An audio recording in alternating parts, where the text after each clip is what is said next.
At the age of 70, Gilles Deleuze, the French philosopher, took his own life on November the 4th, 1995. He'd been a heavy smoker and suffered from a debilitating pulmonary ailment throughout the last 25 years of his life. He'd had a lung removed, undergone a tracheotomy, lost the power of speech, and considered himself chained like a dog to an oxygen machine. By the last years of his life, even handwriting required laborious effort. Hello, this is the Philosopher's Zone, and I'm Alan Saunders, welcoming you to the first of two programmes examining the work of one of the most influential and prolific French philosophers of the second half of the 20th century.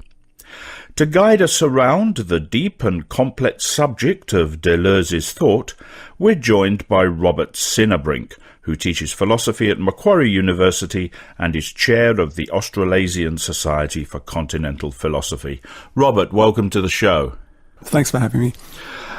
What would you say is Deleuze's standing as a French philosopher of the 20th century? That's a very good question.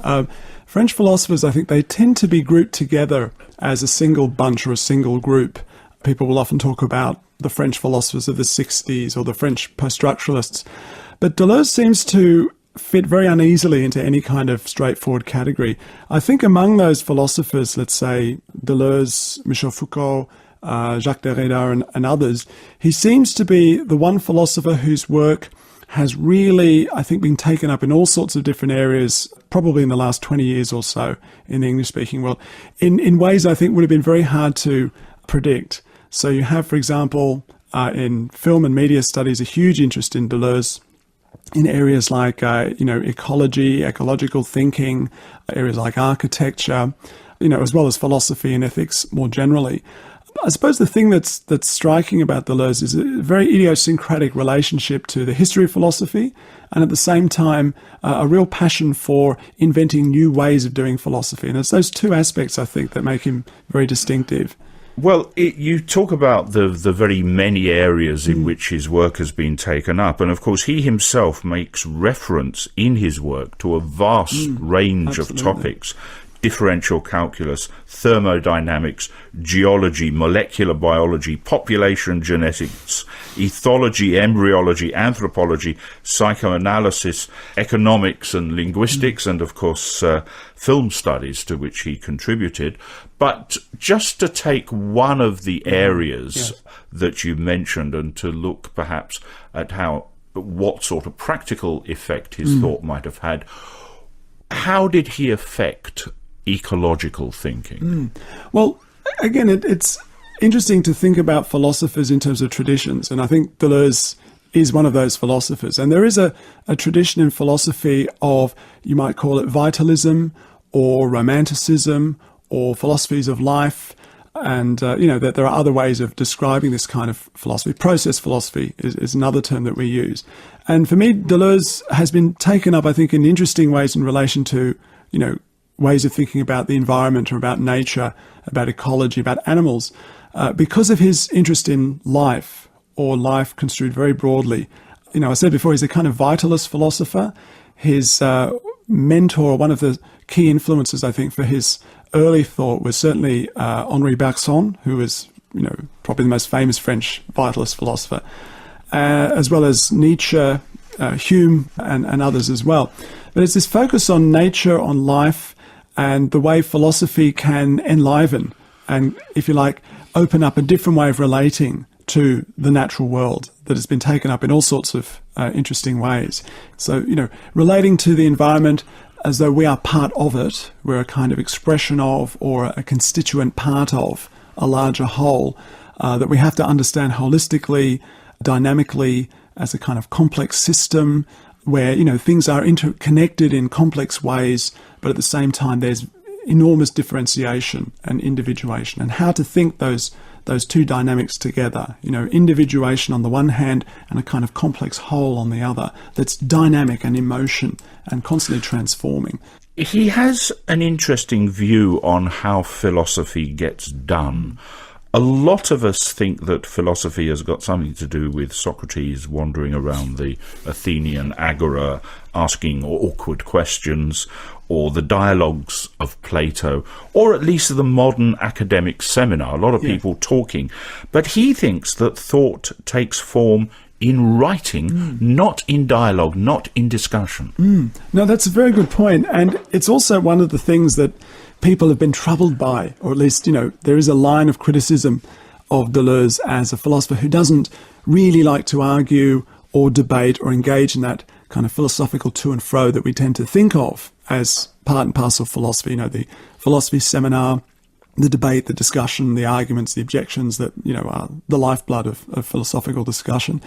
Again, Deleuze has a quite idiosyncratic approach. There are other philosophers of this ilk, I think, a kind of tradition, you could say, where the practice of philosophy is about constructing a conceptual map of the world, if you like, and this kind of philosophy doesn't really then end up having a lot of interest or time for technical debates. Now, again, that's one of the aspects of Deleuze that's often taken as a criticism. That Deleuzean philosophy is about this kind of complex, metaphysical, almost Baroque structure that's very impressive. But how do you argue or debate or enter into it? And again, it's a question of different styles or different ways of doing philosophy. He's quite scathing of the emphasis on communication and dialogue that's very common today. And not because he's, a solipsist or some sort of skeptic, but I think it's because the key thing for Deleuzean philosophy is to be able to try and think things differently, to think anew. So if we're simply engaging in a kind of language game where we're, batting debating points back and forth or just refining our terms, there's a place for that. But at the same time, we might be missing the opportunity to really push the boundaries of what we understand or what we can conceptualize. So there's a strong idea, I think, of trying to push through or break down the kinds of frameworks of thinking, of representation that we move within or that we think within, and to try to see if we can push ourselves into thinking something new. One of the consequences of this approach is that it's often quite difficult to understand what he's saying. There's a lot of Deleuzean speak in what he says. So is this the result of the complexity of his thought, or his lack of interest in me wanting to understand him? Again, fantastic question. And look, it's something I grapple with in my own sort of work or interest in Deleuze. And this is true also of a lot of other continental philosophers. It's a similar problem if you think about Heidegger or maybe Jacques Derrida or others as well. Very idiosyncratic philosophical languages are immediately apparent when you read these philosophers. There's lots of neologisms, lots of unusual, turns of phrase, ways of using language. It's not sort of orthodox, dry, dusty academic kind of prose. So there is a danger that you generate a kind of argot or a kind of jargon that instead of, opening up new ways of thinking becomes a kind of end in itself. So there is a risk, I think, sometimes with a philosopher like Deleuze that we just get caught up in the Deleuzean terminology, the kind of Deleuzean phrases and coinages. So the difficulty then is to try and, think in the spirit of a Deleuzean, philosophy without simply getting caught up in the terminology. And again, one of the things that's been interesting about the way Deleuze has been taken up in the English-speaking world, and certainly in Australia, I would say, is, lots of people have been really concerned to try and, if you like, translate Deleuzean philosophy into different areas, new debates, whether it's in political philosophy or in relation to ethics, aesthetics, and so on, and an attempt to try and show, look, here's how this philosophy might work in a context that we're familiar with, that might be quite removed from the sort of original context in which Deleuze was writing. One example might be the way Deleuzean concepts were used to think about the Mabo case and the whole concept of terra nullius, and what does that mean for understanding our relationship to law. And I know Paul Patton and others have done really interesting work trying to take Deleuzean philosophy as a way of thinking about this very particular and very important Australian example, Australian case study, and seeing if Deleuzean philosophy can somehow help us think that in a fresher or a more enlightening way. So your question's a good one. We do have to engage in debate and argument. I think that's true of Deleuze as much as any other philosopher. But at the same time, we want to, so to speak, catch something of the spirit of the thinking and not get too caught up in, reproducing the terminology, but try to find ways to think in a Deleuzean style. Now, Deleuze obviously is a continental philosopher, and there's a long-standing distinction, I'm not sure whether it's still going as strongly as it used to, but there's a long-standing distinction between continental philosophers, particularly those of France and Germany, and the philosophers of the Anglophone world, including Australia.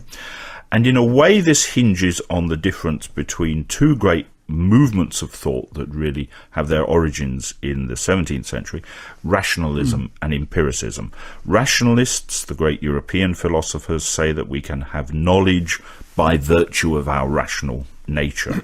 Empiricists essentially say that there is nothing in the mind that doesn't get there by way of the organs of sense. Deleuze describes himself as an empiricist. Why is that? Yes.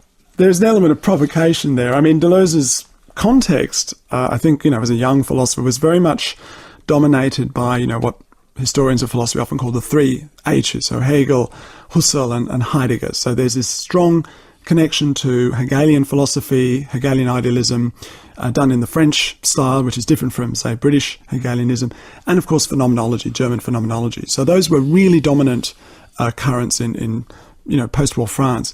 So Deleuze comes along with a very idiosyncratic, again, and unorthodox take on the history of philosophy. And the idea seems to be something like this. Rather than look to the orthodox stories or histories, we start with rationalism, and then the British empiricists come along, and then we move to idealism and so on. Look for the minor or minoritarian tradition and see, in each age, in each epoch, you can see this alternative tradition of philosophers who are doing something unusual or different in respect of the more mainstream philosophical traditions.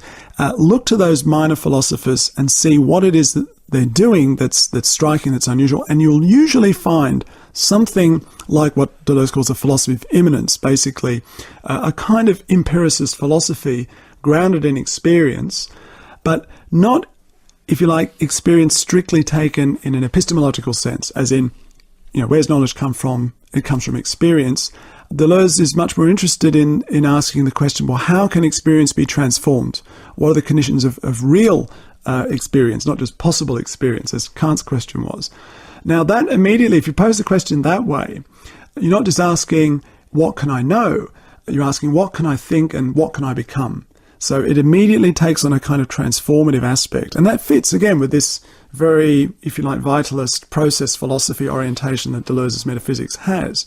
So if you look at a philosopher like Hume, for Deleuze, what he's looking for is the unusual or radical aspects of Hume's philosophy.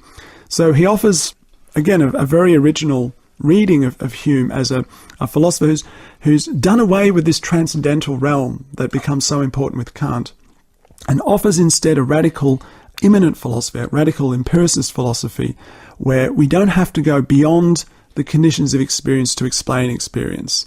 We have to have a broad enough concept of experience to account for its complexity and the kind of loose unity that for Hume the self actually was.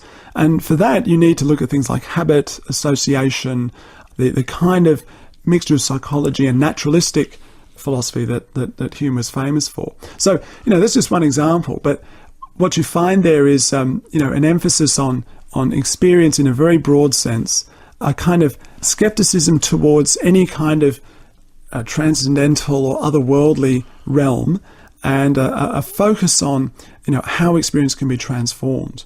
But it's a way of trying to get out of this dichotomy between, as you put it, rationalism and empiricism. We're looking for that point where philosophy doesn't just reflect the world or give us access to how things are in the world, some kind of, accurate knowledge. We're also looking for the ways in which philosophy can transform what we experience or what we can make of the world. So that's one way I try to characterize it.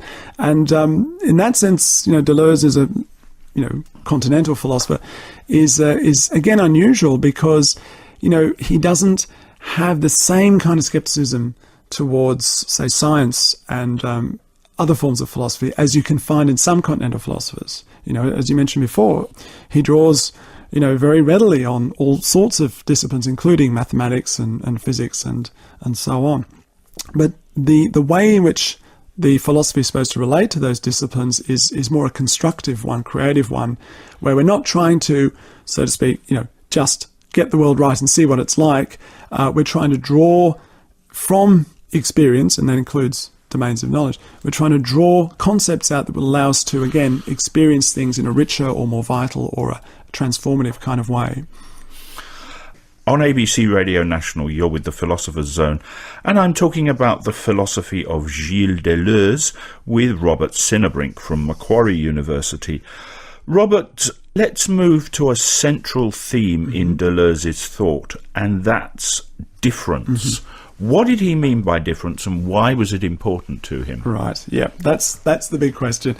I mentioned at the outset that Deleuze is often described as one of the philosophers of difference, French philosophers of difference, and it's clear that this is one of the absolutely key concepts or ideas in Deleuze's thought from start to finish. I mean, very simply put, I think the philosophical tradition from Plato onwards for Deleuze is really geared towards thinking about the world in terms of unity, identity, resemblance, analogy, and so on. And I mean, there are good reasons for this. I mean, if you like, cognitive reasons. We really do need to map the world and understand, be able to identify objects, be able to navigate and predict as far as we can what's coming up next, in my immediate environment. So the kinds of cognitive ways we have of representing the world are, let's face it, for good evolutionary reasons, are really important, really valuable. The problem, though, for Deleuze is that we, as it were, get trapped by, or at least in some way limited by, these familiar, habitual, cliched almost ways of representing and grasping the world. It's not that they don't work, they work terribly well, but they do also limit the kind of horizon of possibility or horizon of thinking and action that might otherwise be possible. So what Deleuze is interested in is looking at how representing the world in terms of identity and unity, conceptualizing things in terms of the same. We do this, for example, when we teach kids. We say, well, pick out the ones that look similar. What's the next number in the series? And these are all very important cognitive operations that, center on repetition, unity, and sameness and identity and so on. But for Deleuze, the problem there is that we tend to think in a way that subordinates or in some way obliterates forms of difference that might otherwise be extremely important. Philosophy, if you think about the very act of conceptualizing something, what we're doing is picking out particulars, giving it a name or a concept, and grouping things together in terms of their similarities, so apples and apples, pears and pears, and so on. Deleuze is one of those philosophers, a bit of a nominalist philosopher, if you like, who thinks that the world really is made up of very singular events or singular entities. Things really are unique and have their own idiosyncratic ontological features. So it's fine to conceptualize the world in terms of sameness, but in doing that we really do miss, if you like, this flux or this dynamism of reality at a level that generally escapes us. So you might say, well, that's all very well, but how is philosophy or anything else for that matter supposed to get to this level of experience that's ordinarily inaccessible? Well, this is where the idea of difference comes in. It's supposed to be that which makes possible the ordinary ways we have of representing the world. If it weren't for differentiation between entities, we couldn't pick them out as, thus and so. It's just that we tend to miss that given the way that we ordinarily, habitually think. So what happens then is, if you like, a critique of given forms of representation and attempt to somehow push beyond those. Philosophy, if you like, then needs to draw on the ways of thinking offered by art or other forms of knowledge or relating to the world to try and get a sense of what thinking difference would look like. I think this is why Deleuze, when he's conceptualizing or trying to philosophize about difference, again and again has recourse to examples from literature, from art, because those are forms of experience, of aesthetic experience, where we get some sense of what it would be like to grasp or somehow intuit difference at this more fundamental level. It does put our ordinary frames of reference into flux or into crisis, and there are, if you like, empirical examples of how art works, particularly modernist art, that does exactly this. One really good example would be Deleuze's work on the British painter Francis Bacon. And there, for Deleuze, as for many continental philosophers, you look at an artist's work because you want to see what the philosophical significance of that work might be. And in the case of Bacon, it's a kind of visual art that really does give us some kind of sense of or experience of this pre-representational level of difference, pure difference or difference in itself. He also wrote a book called The Logic of Sense. Now, the idea of sense, what we mean when we use words to apply to things, that had been studied in close detail by two empiricist philosophers of the late 19th and early 20th century, Gottlob Frege and Bertrand Russell. Deleuze acknowledges their work, but he also finds inspiration in Lewis Carroll, the author of Alice in Wonderland. I'm very curious to know what he gets from Lewis Carroll. Yes. Now, that's, again, fantastic reference. The Logic of Sense is, along with Difference and Repetition, probably the other major text or major work that Deleuze published in the late 60s. And it's where you find a lot of the kind of theoretical and philosophical reflection on difference and so on. But in this case, it's focused on language. And it's, again, a kind of peculiar philosophy of language that Deleuze develops. He's interested in Frege and Russell and the whole, I suppose, traditional philosophy of language discussion of reference and sense, or sense-reference kind of relationships. But he's also very interested in Meinong, and Meinong's fascination. This is the was he Austrian, wasn't he? Yes, Austrian philosopher. Yes, that's right. And this whole circle dealing with questions of logic and reference and sense at the time. And what's of interest in Meinong is this fascination with entities or phenomena that have a very peculiar kind of status, that can't be said to exist in any straightforward way, have some sort of sense or meaning, yet we struggle to specify them any more than that. They have this ontologically very peculiar and determinate status. And Deleuze was interested in exploring, well, if we think about ordinary notions of sense and of reference, isn't there a background that we assume here against which we make sense of the world? We pick out entities, we make statements, we have propositions with this or that content. And the fascination that Lewis Carroll exerted for him was again a kind of practical one. Carroll was a logician and was interested in these paradoxes of logic, which he found brilliant creative expression in by writing children's stories like Alice in Wonderland, Through the Looking Glass, Hunting of the Snark, and so on. And in these nonsense rhymes, I think Deleuze quite literally takes these as kind of case studies in nonsense. So you've got something that makes a certain kind of sense that draws on language, on linguistic elements. What was it? 'Twas Brillig and the slithy toes, did Gyre and Gimble in the wabe, etc. It sounds like language. You can read it to children and they'll laugh. It does make a certain odd kind of sense, yet it's nonsense. English philosophy and literature is quite fascinated by nonsense and has a great tradition in it. So with Carroll, as a logician, he takes these paradoxes of nonsense. How can something be nonsensical yet at the same time make an odd kind of sense? And, makes children's fiction and all sorts of wonderful paradoxical fictional writing out of that. Well, for more on Gilles Deleuze, or to share your thoughts on the subject with us and your fellow listeners, check out our website, abc.net.au/rn/Philosopher's Zone. Robert Sinnerbrink, thank you very much for being with us. Thank you very much. Robert teaches philosophy at Macquarie University. The show's produced by Kyla Slavin. Charlie McCune is the sound engineer. I'm Alan Saunders. I'll be back next week.